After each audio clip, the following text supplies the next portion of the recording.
Good morning, students. In previous lecture, discuss radiation and some related term to radiation by verbally. ठीक है, पिछले lecture में हम लोग रेडिएशन के बारे में कुछ वर्बली ऐसे टॉपिक को मैंने आपको बताया था कि रेडिएशन को हमारे एक जगह से दूसरे जगह उस एनर्जी को ट्रांसफ़र होने के लिए उसको मीडियम की ज़रूरत नहीं है, without need a material medium और विदाउट ए स्पेस। यानी रेडिएशन हमने लिखे भी है, radiation is the process of transfer of heat energy from a hot body to a cold body without heating the space. यानी बिना एक जगह से दूसरे जगह के स्पेस को हीट किए हुए वह आगे की तरफ ट्रांसफ़र कर देता है। Between them is called the radiation. मतलब एक जगह से दूसरे जगह हीट ट्रांसफ़र वह कर देता है, वो भी बिना नीड ए मटेरियल मीडियम के, मतलब कि उसको मटेरियल मीडियम की ज़रूरत नहीं होती है और वह हीट को ट्रांसफ़र कर देता है। और सारे भी हम इसको डिफिनेशन को अगर चाहें शॉर्ट में थोड़ा दूसरे तरीके से भी हम लोग लिख सकते हैं।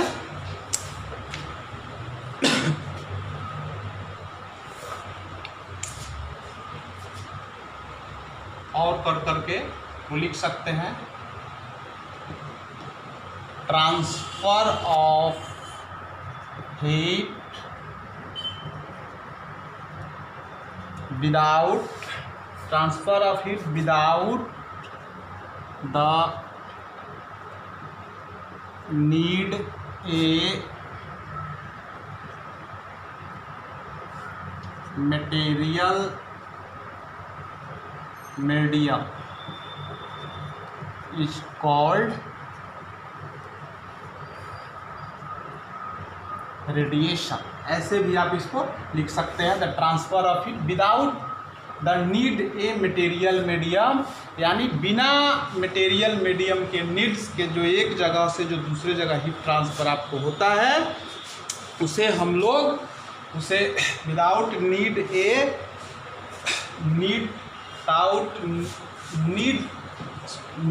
Of any material medium is called radiation. मतलब जिस मेथड में आपको मटेरियल मीडियम की ज़रूरत नहीं होती है उसे हम लोग रेडिएशन के नाम से जानते हैं। जैसे सन का जो एनर्जी हमारे पास आता है उससे हम लोग रेडिएशन एनर्जी हम लोग कहते हैं। तो फिर ये देखिए कि ये हमारे पास ये आता कैसे है। In this method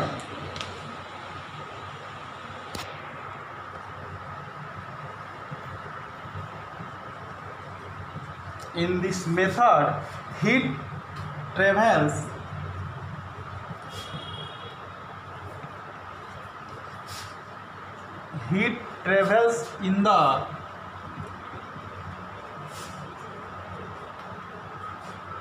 form of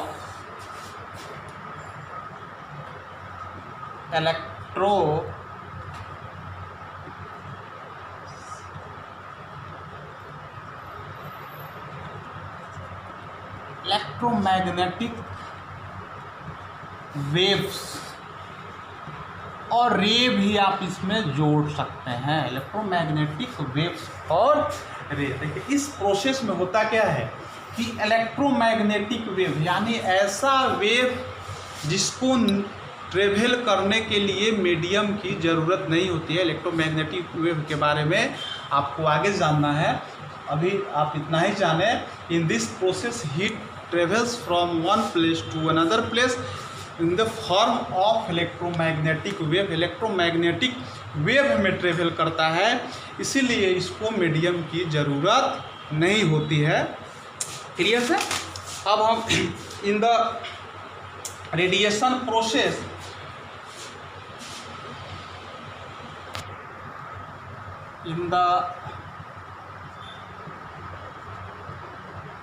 radiation process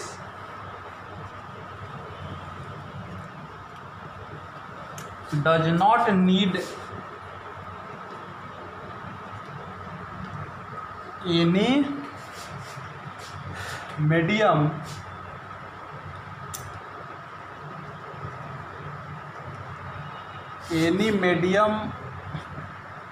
for the transfer of heat. This energy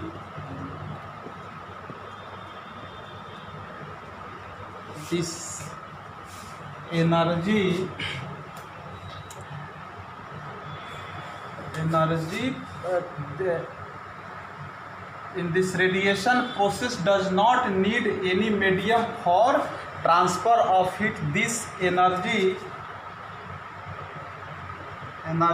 is called radiant energy. Clear? In the radiation process does not need any medium for transfer of heat.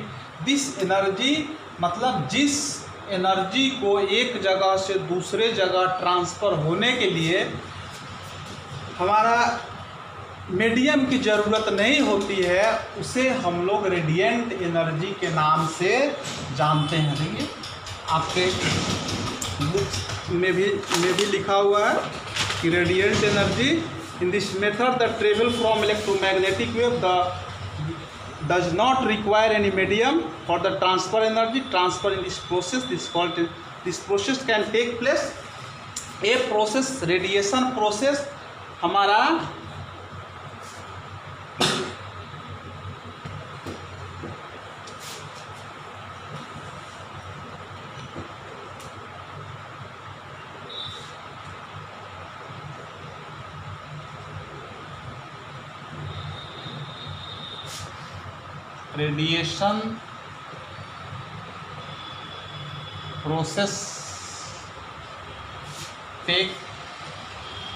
radiation process take air and water. Radiation process take place in air and air हम लोग ऐसे भी लिख सकते हैं, air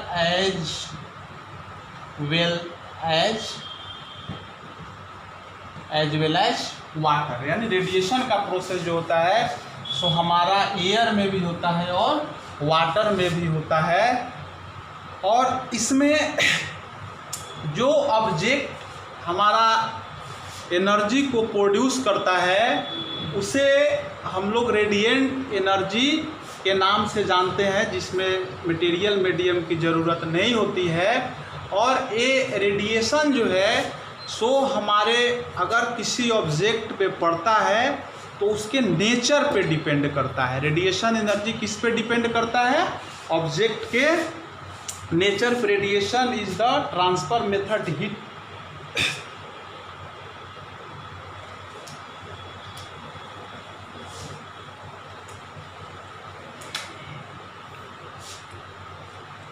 ये भी हम लोग लिख सकते हैं। Radiation is the fastest method of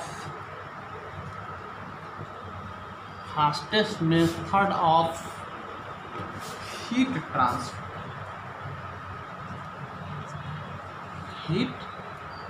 heat transfer radiation हमारा इस तीनों मेथड जो हम लोग पढ़े हैं, कंडक्शन, कन्वेक्शन और रेडिएशन, तो सबसे फास्टेस्ट मेथड हमारा रेडिएशन होता है, जिसमें हमारा हीट ट्रांसफ़र एक जगह से दूसरे जगह तक करता है। आपके बुक में भी लिखा है कि the energy transfer in this process is called radiant energy.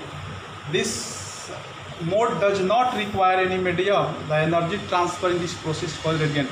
This process can take place air as well as water, since electromagnetic wave travel with the speed of light. Electromagnetic wave जो होता है वो हमारा light के speed से चलता है, इसलिए बहुत जल्दी हमारे पास यह रेडिएशन एनर्जी एक जगह से दूसरे जगह चला आता है, पहुंच जाता है अपने एनर्जी को लेकर के। तो कोई पूछे कि why the radiation method is known as fastest mode of heat transfer, because radiation process heat energy create with the forms of electromagnetic wave. Electromagnetic wave move from one place to another place with the speed of light. Light के speed से चलता है, और light का speed जो होता है सो 3 lakh kilometre प्रति सेकेंड होता है। और यही कारण है कि एक जगह से दूसरी जगह हमारा तुरंत चला आता है। अब ये हमारा कहता है कि ये रेडिएंट एनर्जी अगर किसी ऑब्जेक्ट पे अगर पड़ता है, when the radiant energy falls on an object, अगर रेडिएंट एनर्जी किसी भी अगर ऑब्जेक्ट पे पड़ता है, जैसे सन से आने वाला रे हमारा रेडिएंट एनर्जी होता है, अगर किसी ऑब्जेक्ट पे वो फॉल करता है तो वह रेडिएंट एनर्जी तो पहले समझ गए कि that types of energy does not need a material medium move from one place to another place या transfer from one place to another place. This energy form are known as radiant energy. ठीक है, उसे हम लोग radiant energy के नाम से जानते हैं। Radiant energy falls on any object, they partially absorb और partially reflect। कहता है कि रेडिएंट एनर्जी अगर किसी भी ऑब्जेक्ट पे फॉल करता है तो वह पार्शियली उसको एब्जॉर्ब कर लेता है। एब्जॉर्ब करने का मतलब कि उसको अपने पास रख लेता है, और पार्शियली उसका हाफ पार्ट रिफ्लेक्ट मतलब बाउंस बैक कर देता है, मतलब भेज देता है बाहर की तरफ हमारे इन्वायरमेंट में या कहीं भी। तो हम ये कह सकते हैं कि the radiant energy falls on any object depend upon the nature of object on which they falls. यह किस पे डिपेंड करता है? जिस ऑब्जेक्ट पे वह फॉल करता है। हम लोग ये कह सकते हैं कि डार्क कलर, हम आपको लिख देते हैं डार्क में भी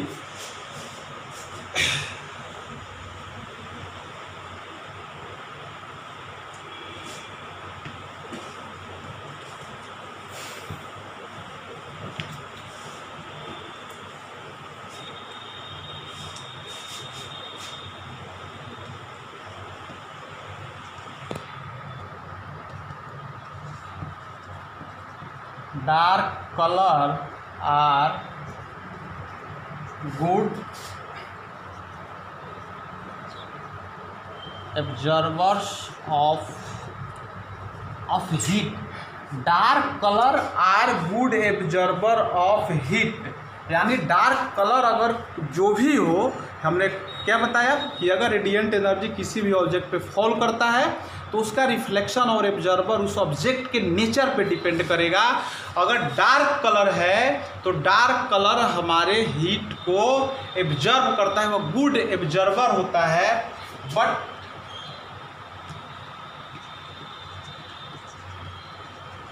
लाइट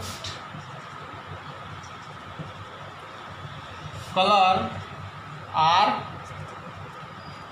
बैड एब्जॉर्बर्स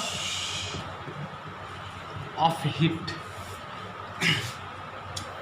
देखिए, बैड कलर और जो लाइट कलर होता है, लाइट कलर मीन्स हमारा हल्का कलर। यही कारण है कि गर्मी के दिनों में हम लोग डार्क कलर कपड़ा पहनना पसंद नहीं करते हैं। जैसे ब्लैक कलर है, पूरा फुली अगर रेड हो, यानी कोई भी अगर कलर अगर डार्क है तो वो हमें हीट ज़्यादा हमको देगी और हमारे शरीर को गर्म ज़्यादा प्रदान करेगी। इसीलिए हम लोग डार्क कलर का कपड़ा गर्मी के दिनों में पहनना पसंद नहीं करते हैं। गर्मी के दिनों में हम लोग वाइट कलर का कपड़ा पसंद करते हैं, लाइट कलर, क्योंकि वह बैड एब्जॉर्बर होता है, वह हीट को एब्जॉर्ब नहीं करता है, वह रिफ्लेक्ट कर देता है। इसीलिए हम लोग कह सकते हैं कि dark colour are good absorber of heat. Black colour कोई भी अगर डार्क है तो हीट को एब्जॉर्ब करेगा, और लाइट कलर कोई भी है तो वह हीट को एब्जॉर्ब नहीं करेगा। तो हम लोग वाइट कपड़ा पहने, कोई लाइट कलर का कपड़ा पहने तो वो हमारे लिए अच्छा होगा, इसे हम लोग कह सकते हैं। आपको बुक में भी लिखा हो the dark colour are good absorber and good radiator of heat. Dark colours are good absorber and good radiator भी लिख दीजिए, रेडिएटर्स ऑफ हीट। या हमारा good absorber and good radiator of heat होता है। कोई भी अगर डार्क कलर है, good radiators of heat, while light colour are poor absorber of heat, यानी बैड, या आप यहाँ पे पुअर भी आप इसको लिख सकते हैं, पुअर एब्जॉर्बर ऑफ हीट, यानी रेडिएशन प्रोसेस। इसका कुछ हमारे लाइफ में एग्जाम्पल भी है। In winter we wear dark colour cloth, मतलब हम लोग ठंडी के दिनों में डार्क कलर का कपड़ा पहनते हैं, क्योंकि हमें वह गर्मी को ज़्यादा एब्जॉर्ब करता है, और हमें वह, क्योंकि ठंडी के दिनों में गर्मी की ज़रूरत होती है, तो गर्म को ज़्यादा एब्जॉर्ब करता है। In cold and hilly areas the outer wall and roof are usually painted with dark colour. Hilly area और कोल्ड एरिया, जैसे कोल्ड एरिया और हिली एरिया में है, जो घर बनाए जाते हैं उसके चारों तरफ का जो साइड है वो हमारा डार्क कलर से पेंटिंग किया जाता है, क्योंकि वह हीट को, रेडिएशन एनर्जी को एब्जॉर्ब करता है। Radiator of cars are often painted black. Car का जो रेडिएटर्स बनाया जाता है, या देखे होंगे आप लोग, बाइक का जो साइलेंसर बनाया जाता है वो खास कर करके ब्लैक बनाया जाता है, क्योंकि बाइक का या कार का रेडिएटर जो भी उसका हीट एनर्जी होता है वो उसको एब्जॉर्ब कर करके बाहर के तरफ आउट करता है। In the room heaters are reflector behind the heating coils are polished shiny. देखिए शाइनी कलर है, वो भी हमारा हीट को, मतलब रेडिएंट एनर्जी को रिफ्लेक्ट करता है। रूम हीटर आप लोग देखे होंगे, रूम हीटर का स्ट्रक्चर ऐसे होता है, एक वहाँ पे उसका कॉइल यहाँ पे लगा होता है ऐसे, ठीक है।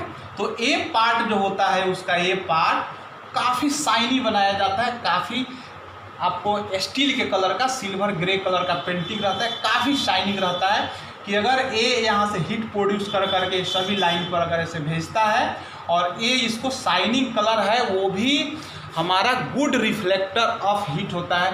तो जैसे हीट यहाँ आएगा, इसको रिफ्लेक्ट कर करके बाहर की तरफ इसको भेज देगा, ये इसको बाहर कर करके ऐसे भेज देगा, ये इसको बाहर कर करके ऐसे, यानी जो भी इस पर हीट आएगा उसको रिफ्लेक्ट कर करके बाहर भेज देगा, और हमारे पूरे रूम को यह हीट रखता, पूरे रूम को हमारे हीट रखता है। हीट का यह गुड रिफ्लेक्टर होता है। तो हम लोग देखें कि shiny objects are good reflector of heat, light colours are bad absorber of heat, dark colour are the good absorber of heat. और रेडिएशन के और सारे भी एग्जाम्पल्स हैं, आपके बुक में भी देखते हैं। Solar heater are designed to use to heat energy from the sun for the cooking. Solar heater जो है सो हमारा इसी प्रिंसिपल पे काम करता है। We prefer wearing a light colour cloth in the summer because light colour are the poor absorber of heat. ये सभी एग्जाम्पल्स आपके बुक में भी दिए हुए हैं, और इससे रिलेटेड टर्म और इससे रिलेटेड जो हमारी आपका सिलेबस है वो हम लोग नेक्स्ट सिलेबस में, नेक्स्ट लेक्चर में पढ़ेंगे। तब तक के लिए गुड बाय।